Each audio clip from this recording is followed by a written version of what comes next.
Oh, glória a Deus.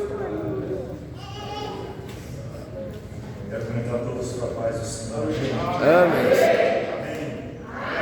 Aproveitando a oportunidade que você está em pé, abra a sua Bíblia comigo, por gentileza. O Evangelho segundo escreveu João, capítulo de número 11. Enquanto você procura, quero tributar a Deus toda a honra, toda a glória e toda a exaltação, para quem está aqui ministrando a palavra, é cumprimento de promessa, e aquele que começou a boa obra é fiel para quero agradecer também aos pastores dessa casa, o pastor Guilherme, que Deus continue abençoando, a missionária Marildes, que Deus continue abençoando a vida missionária.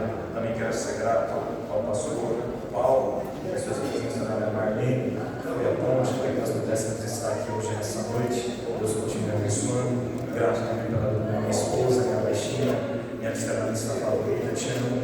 Obrigado por você me acompanhar. Amém? E grato por conhecer mais um povo que vai morar no céu. Glória a Deus. Achou o capítulo de número 11. Essa é O Evangelho segundo escreveu João. Vai dizer assim a partir do verso 1. Estava enfermo certo Lázaro de Betânia, aldeia de Maria e de sua irmã Marta. Esta Maria, cujo irmão agora estava doente, era a mesma que ungiu o Senhor com um bálsamo e enxugou os pés com os cabelos. Mandaram as irmãs de Lázaro dizer a Jesus: Senhor, aquele a quem amas está enfermo.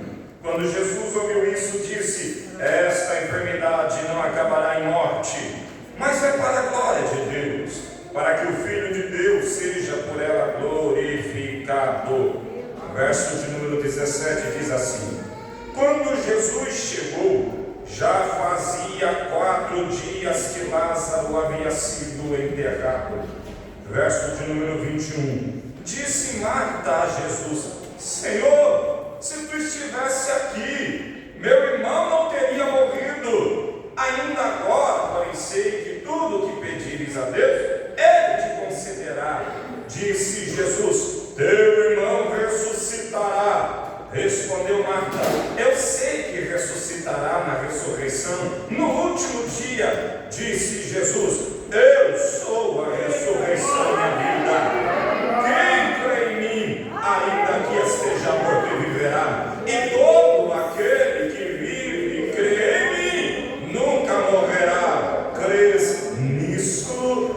Verso de número 39 diz assim: disse Jesus: tirai a pedra. Vamos repetir essa frase: tirai a pedra bem forte no 3. 1, 2, 3. Tirai a pedra. Disse Marta, irmã do morto: Senhor, já cheira mal, pois é o 4º dia. Então Jesus lhe disse: não te disse que se creres, verás a glória de Deus? Verso 43. Tendo dito isto, Jesus clamou em alta voz: Lázaro, vem para fora. E o morto saiu, tendo as mãos e os pés enfaixados, o rosto envolto em um lenço. Disse Jesus: desatai-o e o deixai-o ir. E você pode se assentar pela bondade de Jesus nesta noite.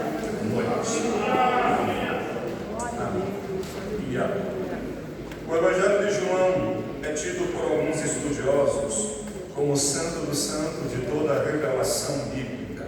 É o livro mais importante já escrito na história da humanidade. O teólogo Stevenson vai dizer que o Evangelho de João é o Monte Everest do campo teológico, o mais teológico de toda a revelação bíblica. Quando João escreve o seu livro, João escreve no fim do 1º século para início do 2º século da história da igreja.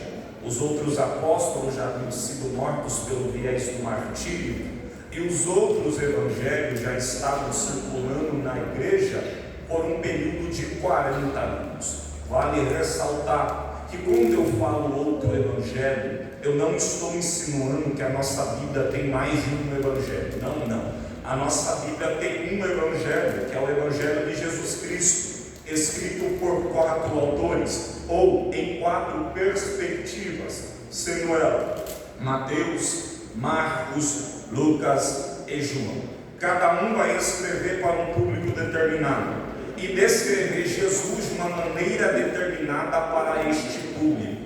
Mateus escreve para judeus e descreve Jesus como cumpridor das promessas messiânicas.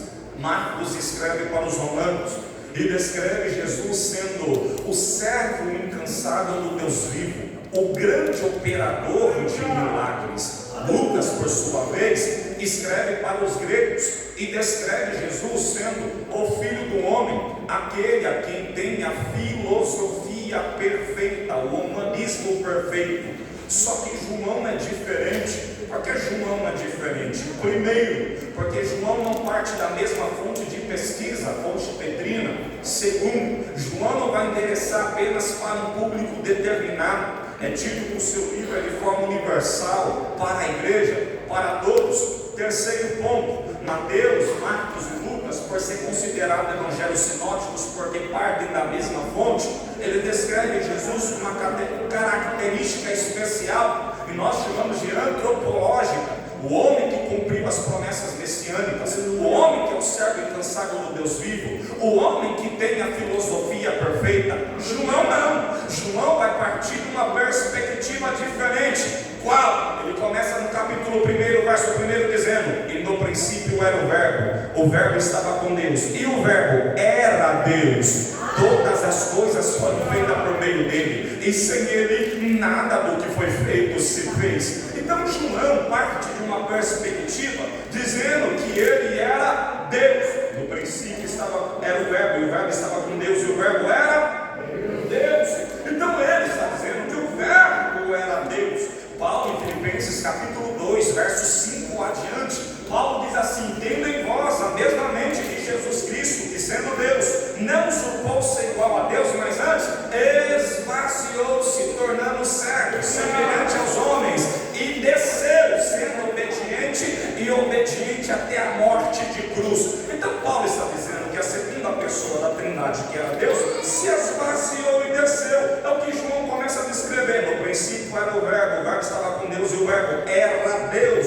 Todas as coisas foram criadas por meio dele, e sem ele nada do que foi feito se fez. Ele era a vida, e a vida era a luz dos homens. Só que olha para cá, lá no verso 14 do capítulo 1, João vai dizer: e a palavra, ou o verbo, tabernaculou entre nós, habitou entre nós, passeou entre nós, esteve entre nós. Era Deus, era a palavra, mas ele desceu, ele habitou no meio de nós. João parte então da perspectiva em trazer a divindade, a deidade da pessoa de Jesus Cristo. Dito isto, João vai partir o seu livro em duas partes. A primeira parte do capítulo 1 ao capítulo 12, a segunda do 13 ao 21. A primeira parte vai enfatizar o ministério público de Jesus, enquanto a segunda parte vai enfatizar o ministério privado de Jesus. A primeira parte tem um período que durou aproximadamente 3 anos. A segunda parte, exceto o capítulo de número 21, tem um período que durou aproximadamente 4 dias. A primeira parte enfatiza os milagres, os sinais e prodígios que Jesus realizou. A segunda parte, os discursos que ele realizava para os seus discípulos. Eu disse no começo da mensagem que João é aquele que vai partir da perspectiva e provar que Jesus é Deus, que no princípio era o verbo estava com Deus, e o verbo era Deus. Então João vai provar para mim e para você que estamos vendo que Jesus é Deus. Só que a pergunta que surge é: como é que João parte do princípio de provar que Jesus é Deus? Como é que João vai provar para mim e para você que estamos vendo no livro que Jesus é Deus? Então como é que João prova? Como é que João diz que ele é Deus? A segunda pessoa da Trindade, a cristologia está sobre ele. Como é que João vai provar que Jesus é Deus? Para você entender como é que João vai provar que Jesus é Deus, é necessário primeiro você entender como é que Deus se autoafirmou na Bíblia. Como é que Deus se autodeclarou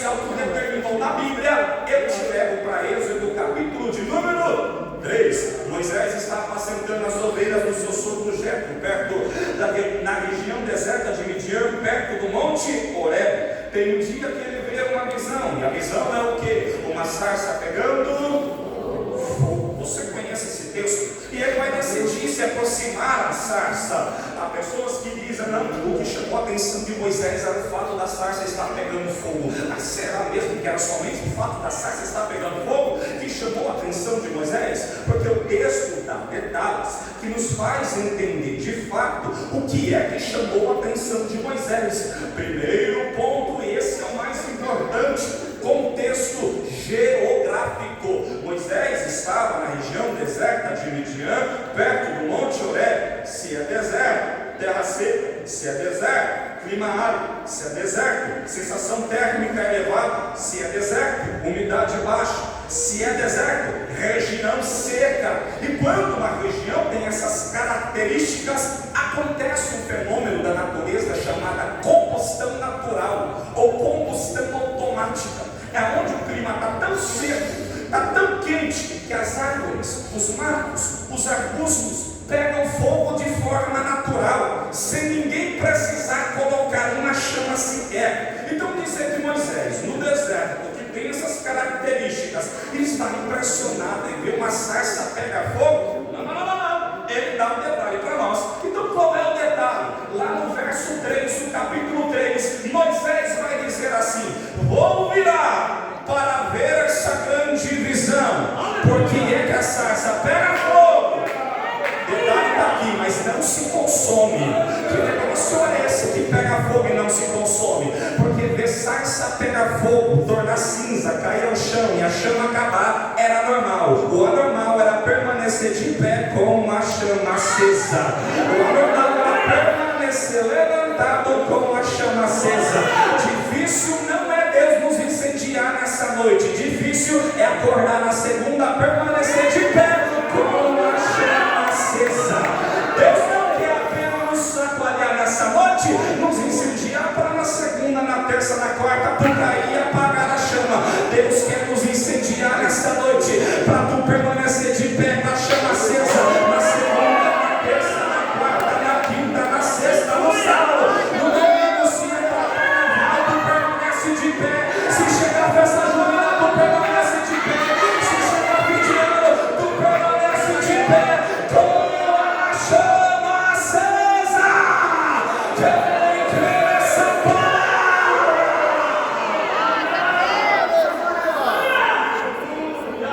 Moisés começa a dialogar com Deus. Aí Deus diz assim: lembra do Egito que tu fugiu? Tu vai voltar para lá, vai pregar para os meus e vai dizer: Deus, os nossos pais me trouxe aqui para tirarem você do Egito e levarem para a terra prometida, adorar o Senhor Deus no monte. Aí Moisés começa a dar desculpa: eu não posso, eu não sei falar, não tem como eu ir, Deus, é humanismo, é humano falando, eu não posso, eu não consigo. Quando ele se alinha com Deus, ele disse: tá bom, eu irei, eu vou chegar lá no Egito, vou pegar para o povo dizendo: Deus, os nossos pais me trouxe aqui para tirar vocês do Egito e levarem para a terra prometida. Eles vão olhar para mim, Deus, e vão perguntar: quem é o Deus dos nossos pais? O que eu vou dizer para eles? Deus olhou e disse: Moisés, se perguntarem quem é que te enviou, diz para eles: o eu sou que sou te enviou.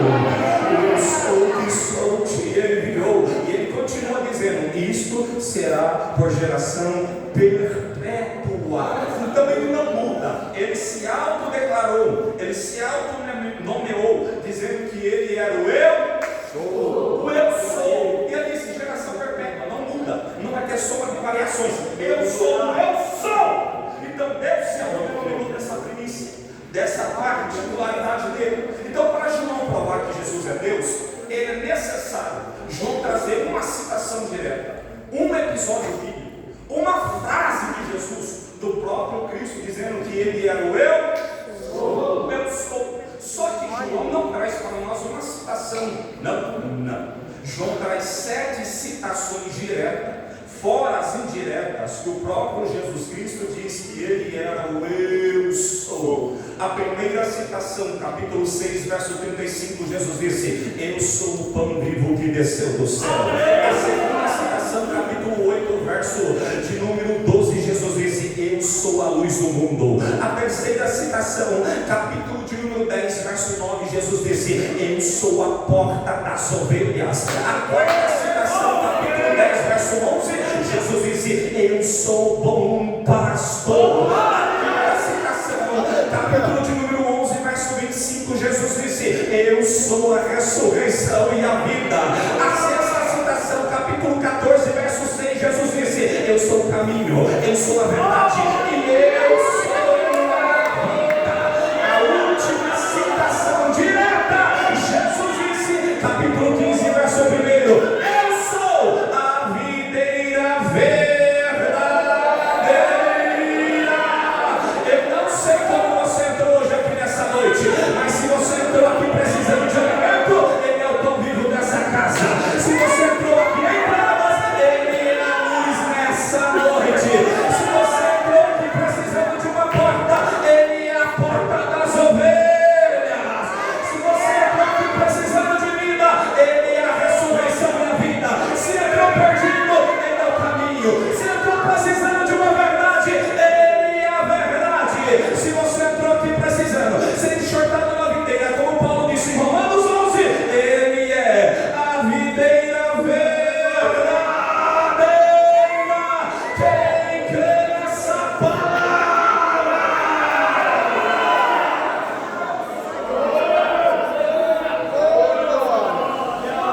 De forma direta, capítulo 8, Jesus está numa briga com os fariseus. E nessa briga, os fariseus começam a dizer: nós somos filhos de Deus. Jesus disse: não é filho de Deus. Os fariseus começam a brigar com Jesus, dizendo: nós somos filhos de Deus, sim. Nós temos um pai. Jesus disse: sim, vocês têm um pai, mas o vosso pai é homicida, o vosso pai é o diabo. Quem gosta de ouvir que o pai é o diabo? Aí eles pegaram e ficaram lá, olharam e disseram assim: quem tu pensa que é? Nós fazemos parte da linhagem, da geração de Abraão. Nós somos filhos de Abraão. Quem tu é? Jesus olhou e disse: eu? Antes de Abraão existir, eu sou. Antes de Abraão existir, eu sou. Antes de Abraão existir, eu sou. Desculpa, hoje eu não vim liberar casa, carro, chave, nem apartamento. Eu vim pregar uma mensagem de dizer que Jesus Cristo é o eu sou. O eu sou. O eu sou. O eu sou. Só que João não parte apenas de ser citações diretas. João também parte da primícia e dizer, ou melhor, trazer 7 milagres que ele operou, que prova que ele é. Primeiro, Jesus repreende a multidão no capítulo 4, verso 48, dizendo que eles precisavam de sinais miraculosos para crer quem Jesus era. Então Jesus não queria que o povo ficasse só dependendo de milagre para crer que ele era o Messias. Segundo, capítulo 4, verso 54 do Evangelho de João. João vai dizer assim: este foi o segundo milagre que Jesus operou na Galileia, dependendo da tradução, saindo da Judeia para a Galileia. Por que João coloca que é o segundo milagre? Porque João diz no capítulo 21, verso 25, último capítulo, último versículo do Evangelho de João, João diz assim: se fosse registrar todos os milagres que Jesus operou, não há livro no mundo que caiba com os milagres que ele operou. Então João disse é inumeráveis, só que ele escolheu 7, e o 7 não está de forma aleatória, o 7 está enumerado por João, e nós vamos entender o porquê mais para frente. Então olha para cá, quais são os 7 milagres que provam quem Jesus é? Primeiro, capítulo de número 2, transformação da água para o vinho. Segundo, capítulo de número 4, a cura do filho de oficial de um rei. Terceiro, capítulo de número 5, a cura do paralítico no tanque de Betesda. Quarto, capítulo de número 6, multiplicação de pães e peixes. Quinto, ainda capítulo 6, o apaziguamento da tempestade. Sexto, capítulo de número 9, a cura do cego de nascência. E o 7º e último milagre que João registra, capítulo 11, a ressurreição de Lázaro. Ok, pregador, entendi que Jesus operou 7 milagres, e esses 7 milagres de alguma maneira dizem que ele é verdade. Mas por que trouxe essa informação? Aqui está um segredo, porque os 7 milagres que João registra mostra para nós como é que a salvação chega para o perdido e o efeito da salvação em quem é alcançado por ela. Pregador, os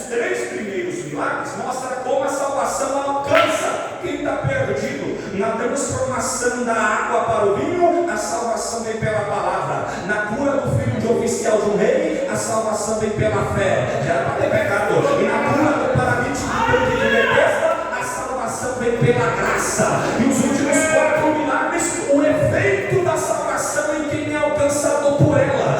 Na multiplicação de pães e peixes, a salvação gera satisfação na nossa alma.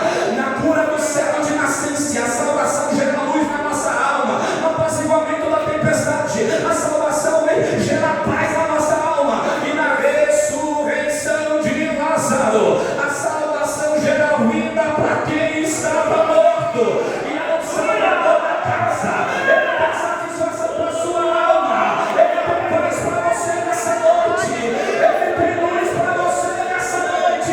E ele tem vida para você. Vida para a tua casa, vida para a tua família, vida para o teu trabalho, vida para o teu ministério, vida para os teus sonhos. Ele tem vida para você. Quem crê nessa palavra?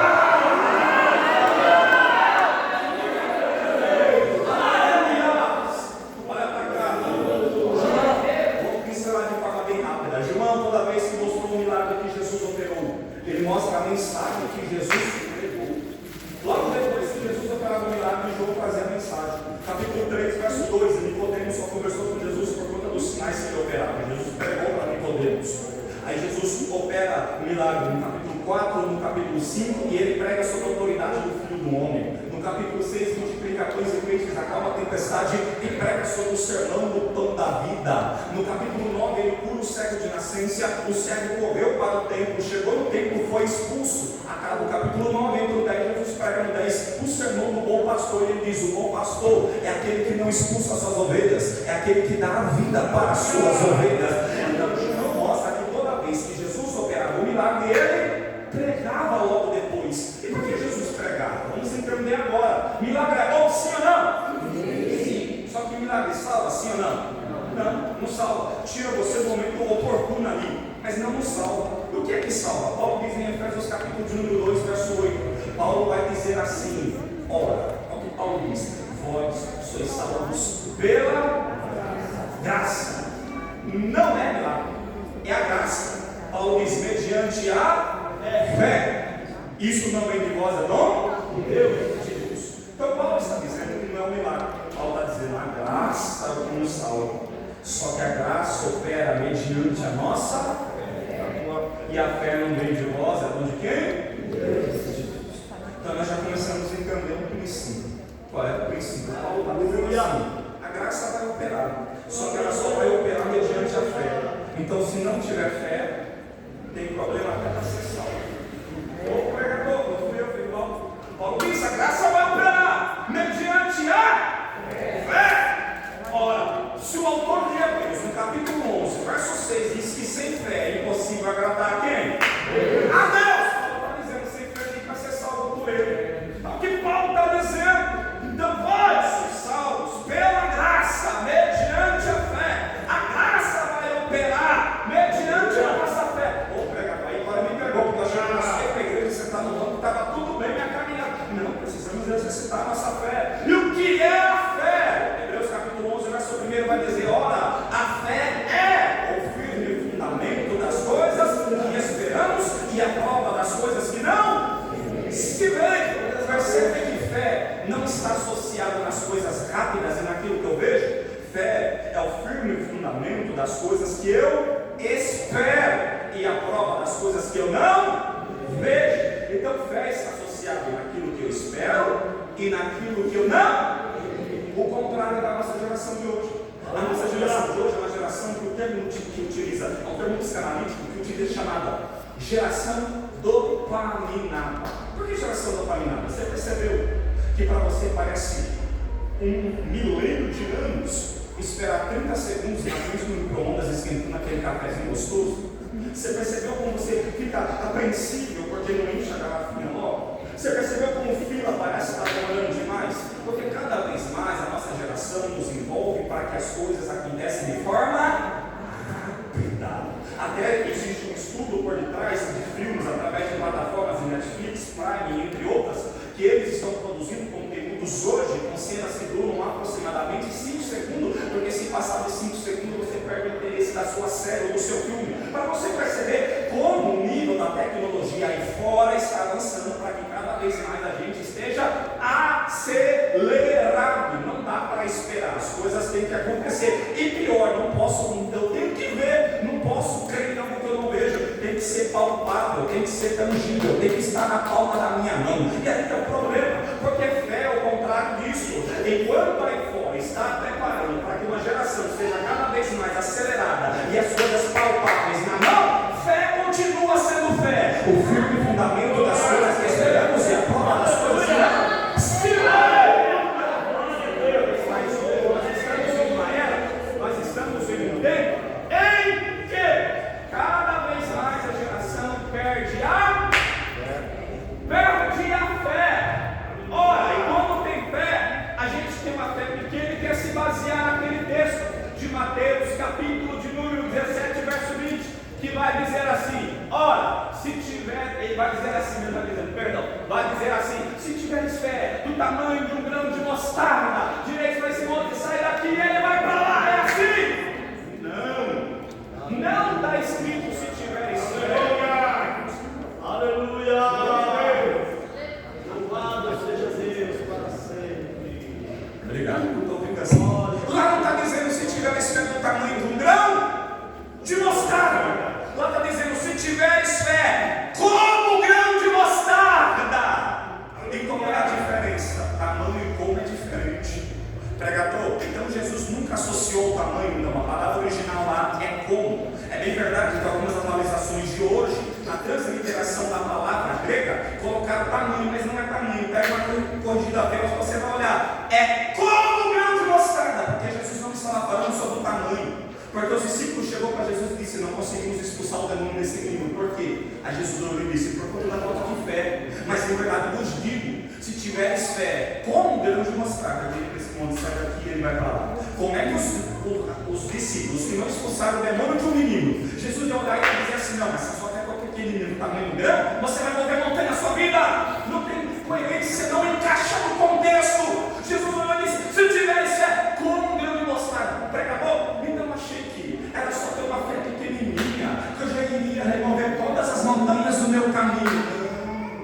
Ora, Mateus capítulo 14, verso 31, quando Pedro afunda, Jesus pega ele pela mão e diz o quê? Homem de pequena fé, por que duvidaste? Fé pequena não faz ninguém andar sobre as águas. Fé pequena não move montanha na vida de ninguém. Então, pregador, o que Jesus disse quando disse: se tiveres fé como um grão de mostarda? Ele faz ali a palavra como referente à qualidade do grão. O grão de mostarda é altamente irresistível. Você pode pisar nele, você pode arrastar ele, você pode jogar ele no fogo. Mas se você pegar ele, colocar ele na terra, jogar água, ele vai germinar, ele vai crescer e ele vai frutificar. Jesus estava dizendo mais ou menos assim: não importa o tamanho do cenário impossível, não importa o tamanho do gigante, não importa o tamanho do problema, não importa o tamanho da dificuldade, não importa o tamanho do mal, não importa o tamanho da tempestade, a sua fé tem que ser inabalável no motor e consumador dela, que é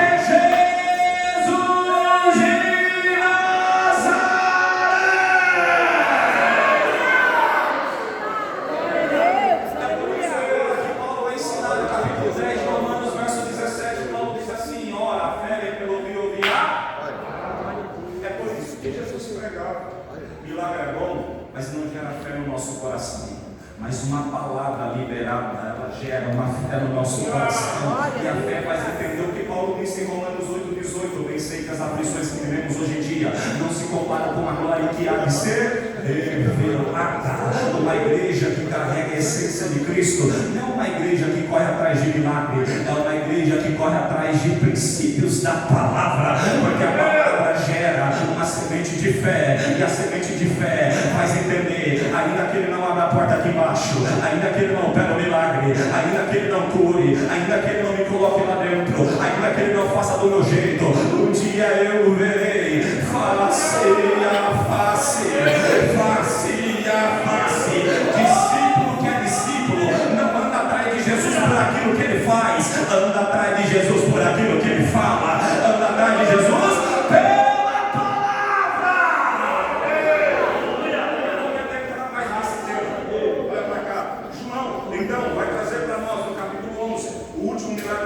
lado desse Jesus que opera e prega toda vez que operar um milagre. Só que aqui é o apogeu dos milagres que João registra sobre Jesus. Aqui Jesus realiza na frente de todos, sem entrar em alguns detalhes. João, no capítulo de número 11, verso 1, já inicia assim: ora, havia certo homem enfermo chamado Lázaro de Betânia, da aldeia de Maria e sua irmã Marta.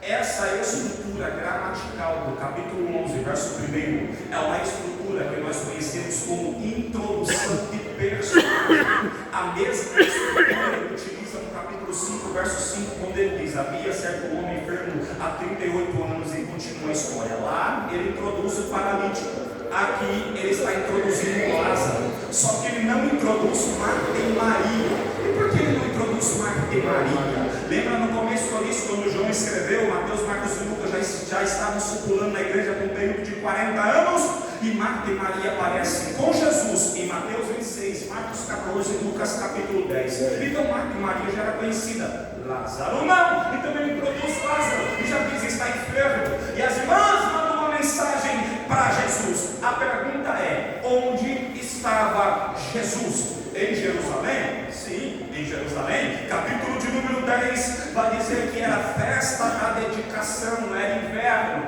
Jesus estava pregando, conversando. De repente os judeus ficaram bravos porque Jesus disse: eu e o Pai somos um. Aí foi o ápice para os judeus, que queriam apedrejar lá no verso 31, queriam prender no verso 39. Sabe o que ele fez?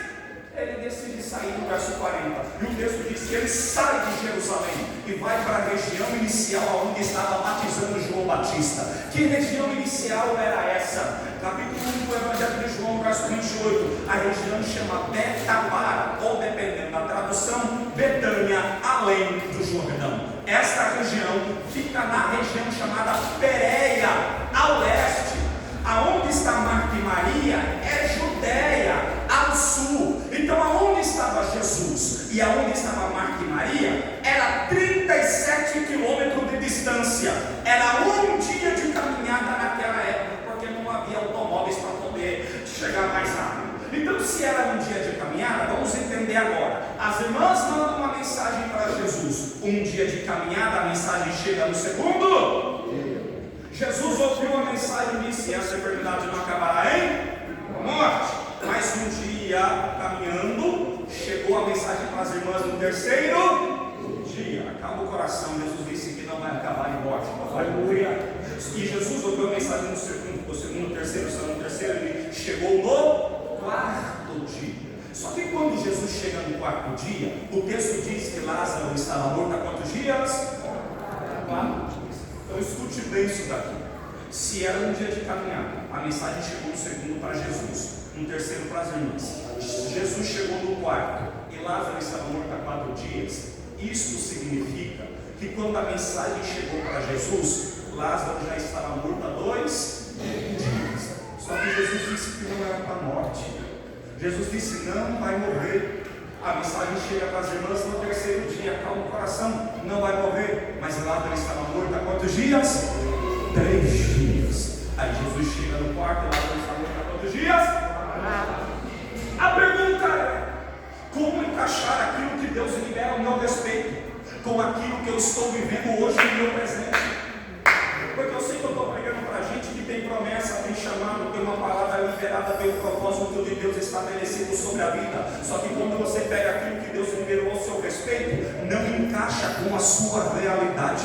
É gente que olha para dentro da casa e diz: é impossível acontecer o que Deus prometeu na minha vida. Gente que olha para o bolso, na condição financeira, e diz: não tem como eu viver os planos, os projetos que Deus estabeleceu para a minha vida, porque a condição financeira hoje não tem como. É gente que olha para o contexto familiar e diz: não, na minha casa ninguém nunca viveu, minha família não teve ninguém que terminou uma faculdade, ou não teve ninguém que teve um ministério. Não, na minha família é impossível acontecer. Alguém olha para o contexto espiritual hoje e diz: não tem como Deus cumprir o que Ele prometeu. Olha a minha situação hoje, olha como eu estou hoje. Só que o segredo é que Deus nunca trabalha no tempo do homem. Deus trabalha no tempo dele, que é chamado Kairos. Então é um tempo chamado Cronos, que tem começo, tem fim. O ontem que passou, o hoje que agora e o amanhã que vai chegar. Para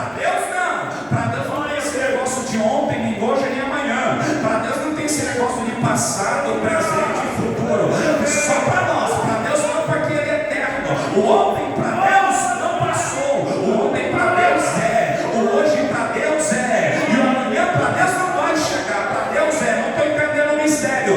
Deus está presente na nossa história, tanto no passado agora, tanto no presente agora, e tanto no teu futuro agora. Pregador, me prova na Bíblia, então, que Deus, quando libera uma palavra ao meu respeito, Ele não precisa olhar para o meu presente, porque Ele já conhece o meu futuro. Ele te prova agora, porque eu não prego turma da Mônica. Olha para cá, capítulo 11, verso 4. Jesus olhou e disse assim: essa enfermidade não acabará. Ei! Só que Ele disse que não acabaria em morte. Lá no verso de número 14, Ele olhou para os discípulos e disse: Lázaro está morto. Ele sabia que Lázaro estava morto, mas quando Ele liberou uma palavra na vida de Lázaro, Ele não olhou o presente de Lázaro. Ele já sabia o que Ele iria fazer no futuro de Lázaro. Quando Deus liberou uma palavra para mim e para você, Ele não olhou o nosso presente, Ele não olhou a nossa atualidade, Ele já trabalhou no nosso futuro. Se Ele disse que iria levar como pregador, é que Ele já te viu pregando. Se Ele disse que iria te colocar dentro, é que Ele já te viu como jaleco. Se Ele disse que iria expandir, é que Ele já viu a obra completa. Se Ele disse que iria levantar como pastor, é que Ele já te viu pastoreando. Se Ele disse que iria salvar, é que Ele já viu a família salva. Porque aquele que começou a obra é fiel para cumpri-la.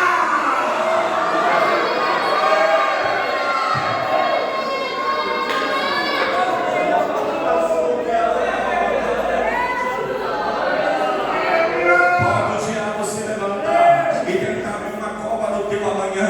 Jesus já está no teu amanhã, fechando a cova, quebrando o laço. Ele vem hoje e diz para mim e para você: pode adorar tranquilo, eu já quebrei o laço no teu amanhã.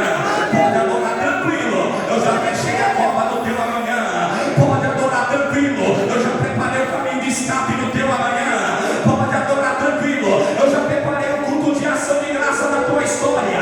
Pode adorar tranquilo, eu já ordenei os corpos para dar provisão no teu amanhã. Pode adorar tranquilo, porque enquanto você ora, Deus marca a tua história. Enquanto você ora, Deus trabalha a tua história. Enquanto você ora, Deus vai movimentando algo da tua história.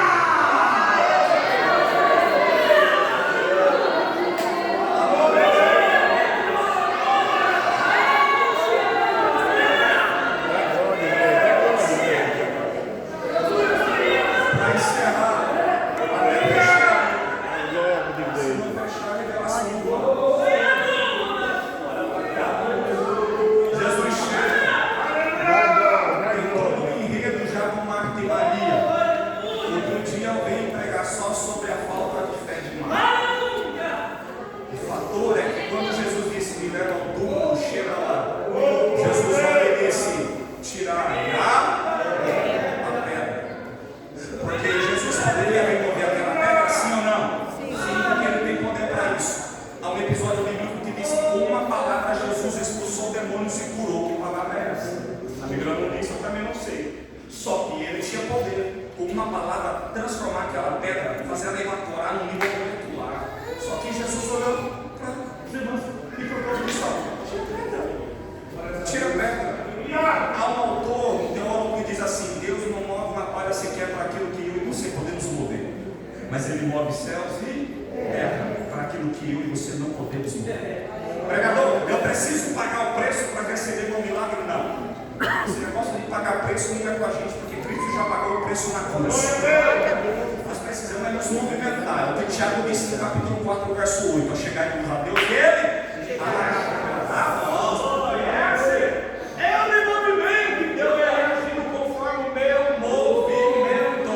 O problema é que a gente quer ficar só na aguinha de coco, com o pezinho levantado na sombra, esperando Jesus remover a pedra e tirar Lázaro para fora. Não, milagre não vai acontecer. Nós precisamos começar a remover a pedra, para o milagre começar a acontecer na nossa vida, para a nossa história começar a mudar. Todos os homens na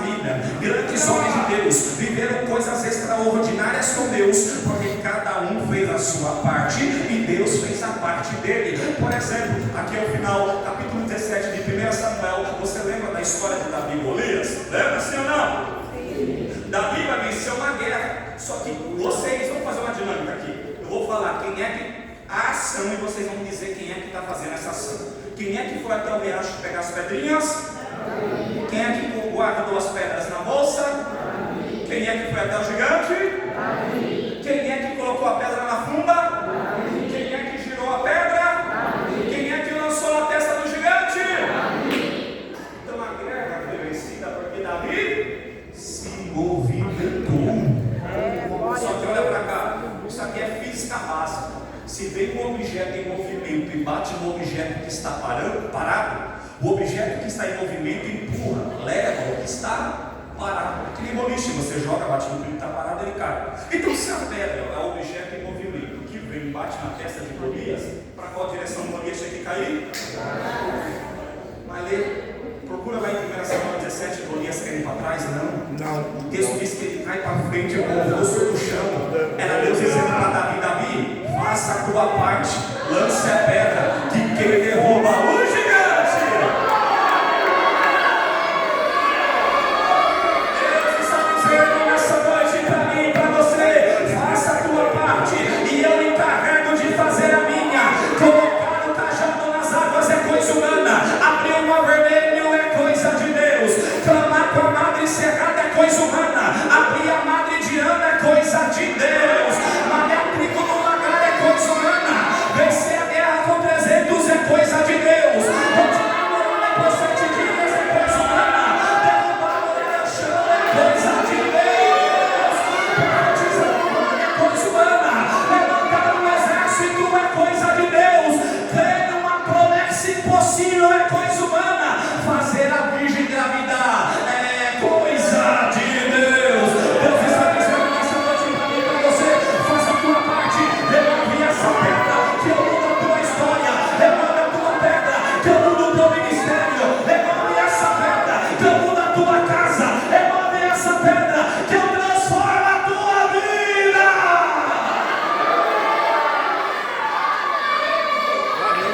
Deus se coloca de pé em nome do Senhor Jesus. Aleluia! Glória a Deus, glória a Jesus.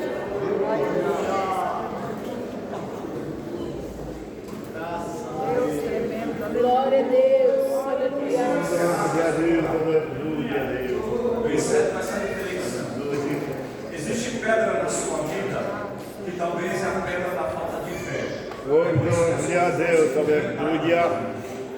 Existe pedra na sua vida que talvez é a pedra da falta do perdão, porque Evangelho é perdão.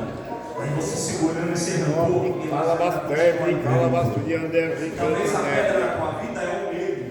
E Deus está dizendo: eu quero te usar, você não tira essa pedra do medo. Talvez a pedra na tua vida é a falta de confiança, que eu não sei qual é a pedra, mas eu sei que existe um Jesus na casa. E Ele é poderoso para iluminar a tua mente, para você entender o que é que você precisa remover, ou o que é que você precisa fazer, começar a se movimentar. Por isso que eu peço para você fechar teus olhos nessa noite. Nós vamos orar. Nesse momento eu convido você a começar a pedir direção para o Espírito Santo, para você entender qual é a área da sua vida que está com uma pedra e você precisa remover. Talvez você não sente mais o Espírito Santo, porque você colocou uma pedra da falta do relacionamento, e o Espírito Santo está dizendo: deixa eu iluminar a tua mente para você remover essa pedra. Você está perdendo de se relacionar com Ele. Talvez você nunca mais falou em línguas estranhas. Deus está dizendo nessa noite: remove a pedra que eu te lixo ainda essa noite. Talvez é um medo e você não consegue romper algumas áreas da sua vida, porque existe uma pedra de medo que te paralisa. Toda vez que parece que vai dar certo, de repente você volta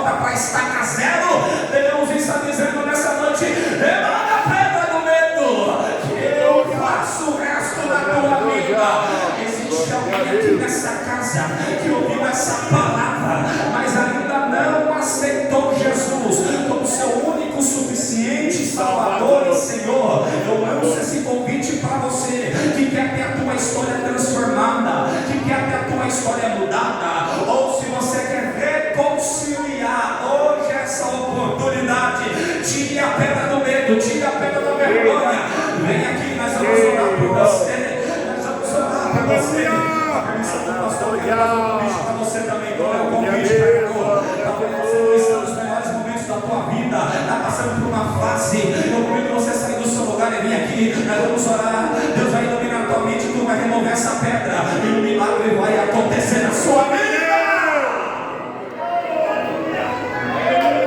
A teu favor, aleluia.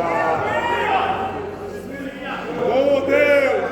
Glória a Deus, ó Jesus. Grande Deus!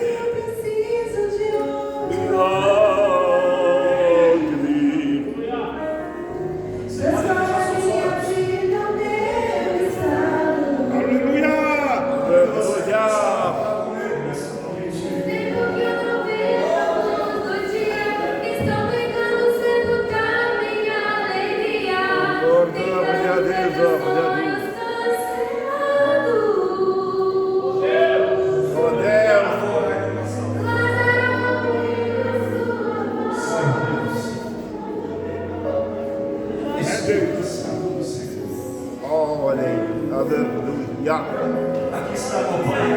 Oh, grande Deus! Ó doce Espírito Santo.